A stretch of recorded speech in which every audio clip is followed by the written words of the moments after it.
हुकूमत ने army chief के अहले खाना की टैक्स मालूमात लीक होने का नोटिस ले लिया है। वजीर खजाना इसहाक ने मुआविन खुसूसी रेवेन्यू से 24 घंटों में रिपोर्ट तलब कर ली है। डॉन न्यूज के नुमाइंदे ताहिर शिरानी से इस बारे में बात करेंगे। ताहिर, क्या मालूम हुआ इस बारे में?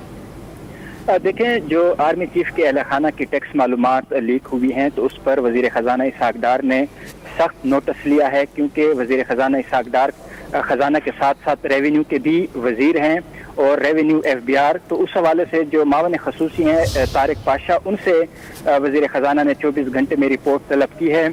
वजीर खजाना ने मावन खसूसी को ये हिदायत की है कि फौरी तौर पर वो खुद मामले की तहकीकात करें, जिम्मेदारों का तयन किया जाए और उसके बाद जाए। वजीर खजाना इसहाक डार के मुताबिक टैक्स मालूमात का लीक होना टैक्स कवानीन की सरियन खिलाफ वर्जी है और जो भी जिम्मेदारान होंगे उनके खिलाफ सख्त कार्रवाई की जाएगी। अब 24 घंटे के बाद जब रिपोर्ट पेश की जाएगी वजीर खजाना इसहाक डार को, तो उसकी रोशनी में हुकूमत की जानिब से आइंदा के जो कार्रवाई है उसका फैसला किया जाएगा। बहुत शुक्रिया ताहिर आपका।